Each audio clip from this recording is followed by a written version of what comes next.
இன்றைக்கி நம்ம இந்த டுட்டோரியலில் பார்க்க போகிற விஷயம் என்ன அப்படின்னா இன்ட்ரோடக்ஷன் அண்ட் என்விரான்மெண்ட் செட்டப். இந்த பிஹெச்பி டுட்டோரியல் லேர்ன் பண்ணுறதுக்கு முன்னாடி நம்ம வந்து என்விரான்மெண்ட் செட்டப் பண்ணணும். என்விரான்மெண்ட் செட்டப் அப்படின்னா என்னென்னா, பிஹெச்பிங்கிற ப்ரோக்ராமிங் லாங்குவேஜ் வந்துட்டு சர்வர் சைடில் ஸ்கிரிப்டிங் லாங்குவேஜாக ஒர்க் ஆகக்கூடிய ஒரு விஷயம். இந்த விஷயத்த நம்ம ஒரு சிமுலேஷன் மூலமாக நம்மளோட சிஸ்டமில் கொண்டு வரணும். அதுக்காக ஒரு டூல் நமக்கு தேவை. அதோட பேர் XAMPP. XAMPP. XAMPP. முதல்ல இந்த வெப்சைட்டுக்கு வந்துருங்க. இதில் இருக்கக்கூடிய ஃபர்ஸ்ட் லிங்க், இந்த லிங்கை கிளிக் பண்ணிங்க அப்படின்னா உங்களுக்கு இந்த அஃபிஷியல் பேஜுக்கு வந்து ரீடைரக்ட் பண்ணும். இந்த அஃபிஷியல் பேஜில் உங்களுக்கான டூல் XAMPPங்கிற டூல் வந்து உங்களுக்கு ஃப்ரீயாக கிடைக்கும். ஒவ்வொரு ரிலீஸ் அப்பையும் வந்து புது ஃபீச்சர்ஸ் இருக்கும். நிறைய விஷயங்கள் அட்வான்ஸ் வந்து பண்ணியிருப்பாங்க, நிறைய விஷயம் ரிமூவ் பண்ணியிருப்பாங்க. அந்த மாதிரி விஷயங்கள்லாம் வந்து நம்ம ஃபியூச்சரில் பார்க்கலாம். இப்போ மிட் வெர்ஷன் எடுத்துக்கலாம். இதில் நம்ம கிளிக் பண்ணாலே வந்துட்டு ஒரு பேஜுக்கு வந்துட்டு ஆட்டோமேட்டிக்காக டவுன்லோடு வந்து ஸ்டார்ட் ஆகும். இப்போது உங்களுக்கு டவுன்லோட் ஸ்டார்ட் ஆகான்னு செக் பண்ணுங்கள். ஸ்டார்ட் ஆகலை அப்படிங்கும்போது நீங்கள் மேனுவலாக இதை கிளிக் பண்ணாலும் ஸ்டார்ட் ஆகிடும். இப்போ எனக்கு வந்து ஸ்டார்ட் ஆகிடுச்சு. ஸோ உங்களால் இதை பார்க்க முடியும். இப்போ அந்த ஃபைல் வந்து நமக்கு டவுன்லோட் ஆகிடுச்சு. ஜஸ்ட் உங்கள் ஃபைல் ப்ரௌசரில் வியூ பண்ணிக்கோங்க.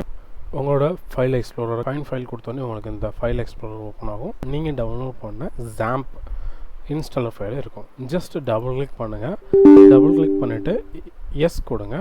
எஸ் கொடுத்துட்டு கண்டினியூ பண்ணுங்கள். நெக்ஸ்ட்டு கொடுத்து ஜஸ்ட் இன்ஸ்டாலேஷன் கம்ப்ளீட் பண்ணால் மட்டும் போதும். இதுக்கு வந்து ஜஸ்ட் ஒரு வார்னிங் காமிக்குது, ஆன்டிவைரஸ் வந்து இருக்குன்னு சொல்லிட்டு. ஓகேங்களா? நெக்ஸ்ட் கொடுத்து இன்ஸ்டால் மட்டும் கொடுத்துருங்க. That's all. இப்போது ஆல்ரெடி நான் இன்ஸ்டால் பண்ணி வச்சதுனால இந்த ப்ராசஸை நான் கேன்சல் பண்ணிக்கிறேன்.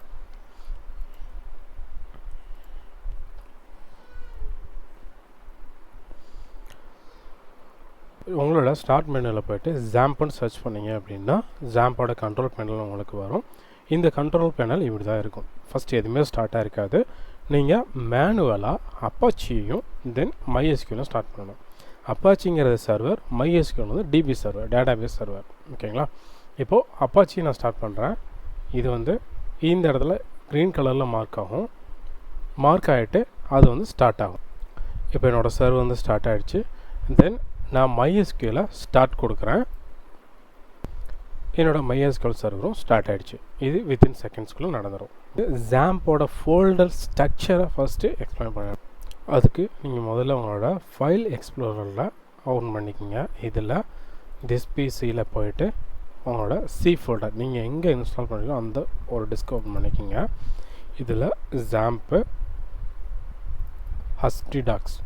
இந்த HDDocsக்கு உள்ளே இருக்க ஃபைல்ஸ் மட்டும்தான் உங்களால் ஆக்சஸ் பண்ண முடியும். தட் மீன்ஸ் நீங்கள் ஒரு PHP ஸ்கிரிப்ட் எழுதுனீங்கன்னா அதை சர்வருக்குள்ளே வச்சா மட்டும்தான் அது வந்து உங்களுக்கு லோட் ஆகி காமிக்கும், இல்லைனா காமிக்காது. இப்போ எக்ஸாம்பிளுக்கு நான் இங்கே வந்துட்டு PHP டுட்டோரியல் அப்படின்னு ஒரு ஃபோல்டர் ஒன்று நான் க்ரியேட் பண்ணியிருக்கேன். இந்த PHP டுட்டோரியலுக்கு உள்ளே தான் நம்ம வந்துட்டு ஃபைல்ஸ் எல்லாம் ப்ளேஸ் பண்ண போகிறோம்னு வச்சுக்கோங்க. எக்ஸாம்பிளுக்கு ரைட் கிளிக் பண்ணிவிட்டு நியூவில் டெக்ஸ்ட் டாக்குமெண்ட் அப்படின்னு கொடுக்குறேன். டெக்ஸ்ட் டாக்குமெண்ட்டை ஓப்பன் பண்ணுறேன். ஃபஸ்ட்டு ஓப்பன் பண்ணிவிட்டு இந்த டெக்ஸ்ட் டாக்குமெண்ட்டுக்கு உள்ளே என்ன பண்ணுறேன் அப்படின்னா இந்த இடத்துல ஒரு சாம்பிள் PHP அப்படின்னு போட்டு இந்த ஃபைலை ஸ்டோர் பண்ணிடுறேன். சரிங்களா? இது வந்துட்டு நம்மளோட PHP ஃபைலாக ரன் ஆக போகுது. இதை டெக்ஸ்ட்டு டாக்குமெண்ட்டாக வச்சா மட்டும் இது ரன் ஆகாது. ஸோ இதை நம்ம வந்து PHPங்கிற ஃபார்மெட்டில் ஸ்டோர் பண்ணணும். PHP கோட் எல்லாமே வந்துட்டு .php அப்படிங்கிற எக்ஸ்டென்ஷன் வச்ச ஃபைலில் மட்டும்தான் இருக்கணும். இப்போ எக்ஸாம்பிளுக்கு ஸ்டோர் பண்ண போகிறேன். ஃபைலில் சேவ் அப்படிங்கிற ஆப்ஷனை சேவ் அஸ்ங்கிற ஆப்ஷன் நான் கொடுக்குறேன். சேவ் அஸ்ஸை கொடுத்த உடனே எனக்கு இங்கே காமிக்குதுங்களா? இதில் இண்டெக்ஸ் கொடுத்துட்டு .php அப்படின்னு கொடுக்குறேன். இந்த சேவ் டைப்பில் ஆல் ஃபைல்ஸ் அப்படின்னு கொடுத்துட்டு சேவ் கொடுக்குறேன். சேவ் கொடுத்தோடனே இங்கே பார்த்தீங்கன்னா ஃபைலோட நேம் index.php மாறிடுச்சு. இந்த index.php இங்கே இருக்குது. சரிங்களா? இப்போது இந்த index.php நம்ம இப்போது ரன் பண்ணலாம்.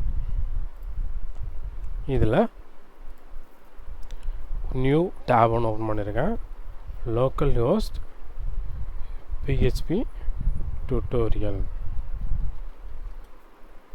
ஓகே, PHP tutorial இந்த நேம் நான் காப்பி பண்ணிக்கிறேன். PHP tutorial கொடுத்த உடனே நமக்கு அந்த PHP இண்டெக்ஸ் ஃபைல் வந்து ரன் ஆகிடுச்சு. இதுதான் வந்து PHPயோட ஃபைல் ஸ்ட்ரக்சர் ஸ்டோர் பண்ணுற ப்ரொசீஜர். உங்களுக்கு வந்து கன்வீனியண்ட்டாக இருக்கணும், ஒரு எடிட்டர் இருந்தால் நல்லாயிருக்கும். தட் மீன்ஸ் இப்போ நம்ம நோட் பேடில் ஓப்பன் பண்ணோம் இல்லைங்களா, அது மாதிரி உங்களுக்கு ஒரு எடிட்டர் இருந்தால் கன்வீனியண்ட்டாக இருக்கும்னு நினச்சிங்க அப்படின்னா VS Code one of the powerful tool. Light வெயிட்டாக ரன் ஆகும். உங்களுக்கு வந்துட்டு நிறைய விதமான எக்ஸ்டென்ஷன்ஸ் இன்ஸ்டால் பண்ணிக்க முடியும். இது மைக்ரோசாஃப்டோட அஃபிஷியல் டூல். இது ஓப்பன் சோர்ஸ், யார் வேணால் டவுன்லோட் பண்ணிக்கலாம், யார் வேணால் கஸ்டமைஸ் பண்ணிக்கலாம். இப்போது நான் தான் விஷுவல் ஸ்டுடியோ கோடை ஓப்பன் பண்ணிக்கிறேன். இதுதான் விஷுவல் ஸ்டுடியோ கோடோட ஃப்ரண்ட் பேஜ். இதில் நம்மளோட PHP கோடோட ஃபோல்டரை இங்கே ஓப்பன் பண்ணிக்கலாம். இப்போது இந்த இடத்துல ஓப்பன் ஃபோல்டர் கொடுத்தாலும் okay, add folder to workplace அது கொடுத்தாலும் ஓகே. நான் இப்போ ஓப்பன் ஃபோல்டர் கொடுக்குறேன். கொடுத்துட்டு இதில் PHP tutorial கிளிக் பண்ணிவிட்டு செலக்ட் ஃபோல்டர் கொடுக்குறேன். நம்ம ஒரு இண்டெக்ஸ் ஃபைலும் ஒரு டெக்ஸ்ட் ஃபைல் நம்ம வச்சுருந்தோம், ரைட்டுங்களா? இந்த டெக்ஸ்ட் ஃபைலில் நம்ம ஸ்டோர் பண்ண PHP கோடு இருக்குது. இங்கே நம்ம ஸ்டோர் பண்ண PHPயாக ஸ்டோர் பண்ண ஒரு ஃபைலும் இருக்குது. இந்த ரெண்டு ஃபைலுமே வந்துட்டு நம்ம அங்கே ஸ்டோர் பண்ண ஃபைல்ஸ்.